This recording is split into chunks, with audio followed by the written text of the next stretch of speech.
good things seem to be happening without the United States involved. When the United States gets involved in other countries, they immediately want to create a coup, overthrow the leader, and then bring in some corporations and steal their natural resources, all under the guise of helping the people and bring freedom and democracy, like we did to Iraq and Libya and Afghanistan and Syria. Look at all the freedom and liberty we bring people.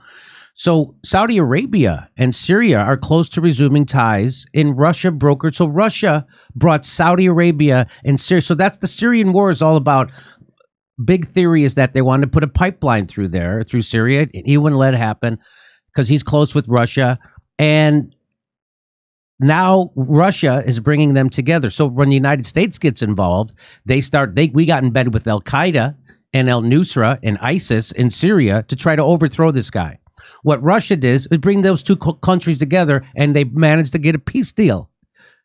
Here it is. It's quite remarkable. I'm sorry, go on. No, so top Iranian Saudi envoy meets in China in restoration of diplomatic ties. So it's going to happen. But guess what? Our own CIA chief Bill Burns has expressed frustration over Saudi Arabia's rapprochement with Iran and Syria, both heavily sanctioned in talks brokered by Washington global rivals China and Russia. Peace is breaking out. Prayers for Washington in this frustrating moment. So I'll show it to you. It says, in an unannounced visit to Saudi Arabia earlier this week, CIA Director William Burns expressed frustration with the Saudis, according to people familiar with the matter. He told Saudi Crown Prince Mohammed bin Salman that the U.S. has felt blindsided by Riyadh's rapprochement with Iran and Syria, countries that remain heavily sanctioned by the West under the auspices of Washington's global rivals. So that's good news, right? That's good news that the world is ignoring our military might or whatever this is, this imperialism, whatever this is, the CIA going to Saudi Arabia, trying to stamp their feet, because this is what it really is, right? This is how the CIA head is reacting to peace is going to break out in Syria, and the CIA has to go stop it.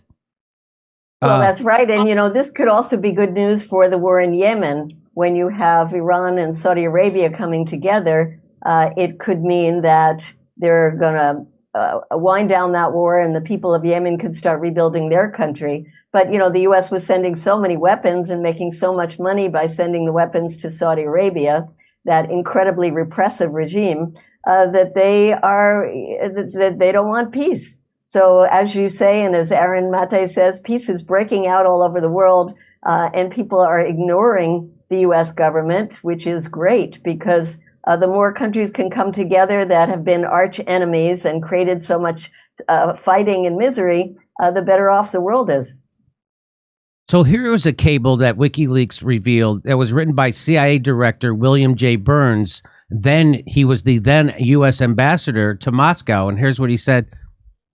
Ukraine and Georgia's NATO aspirations not only touch a raw nerve in Russia, they engender serious concerns about the consequences for stability in the region. Not only does Russia perceive encirclement and efforts to undermine Russia's influence in the region, but it also fears unpredictable and uncontrolled consequences, which would seriously affect Russia's security interests. Experts tell us that Russia is particularly worried that the strong divisions in Ukraine over NATO membership, with much of the ethnic Russian community against membership, could lead to a major split involving violence or at worst a civil war. In that eventuality, Russia would have to decide whether to intervene, a decision Russia does not want to have to face. Ooh, let's make them face it. Let's make them face it. So that was the current CIA director back in 2008. And then they went ahead and did exactly this. And this is the thing that people in America just don't know. They'll never be told. And even when I tell people, a lot of them refuse to believe it. Well, I want to know what the heck happened to William Burns, because, we were actually, you're never going to get somebody you really like to be the head of the CIA in the U.S. It would be nice if we didn't have a CIA. But we were actually pretty excited that it was going to be him, because he has been a diplomat in the past. And having somebody in that position who had shown himself to be a diplomat could be a good thing. And yet he comes in and, if he had any moral fiber, he would have resigned a long time ago. and not taken on the role of trying to blow up peace processes when he knows better than that. I mean, he had so many, that quote that you read is fabulous, and he has so many other ones where he said it's not just Putin, it's much broader than that, and that bright red line of getting NATO in Ukraine into NATO is something that would be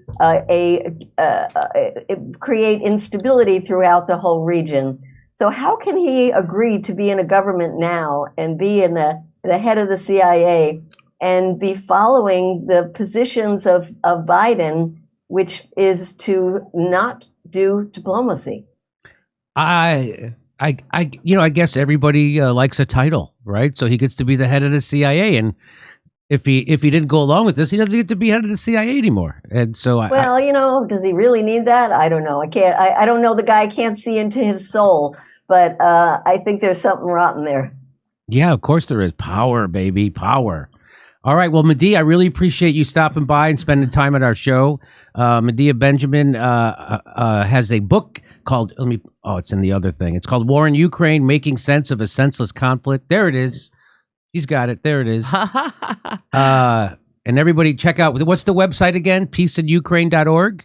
Yes, and of course there's codepink.org that is also doing a lot of great work on this and many other issues. And buy the book, pass it around. And thank you so much for having me on, Jimmy. All right. Well, thanks for coming on. I appreciate all the work you do. Everybody loves you here. Go to jimmydore.com to see my new stand-up special, COVID Lies Are Funny. For only $10, you get to become a premium member, too. And come see us do our live shows. We're going to be doing stand-up comedy in Milwaukee, Nashville, Honolulu, Los Angeles, Northampton, Massachusetts, Syracuse, New York, Cohoes, New York, Hartford, Connecticut, Baltimore, Maryland, and more. Go to jimmydore.com for a link for all those tickets.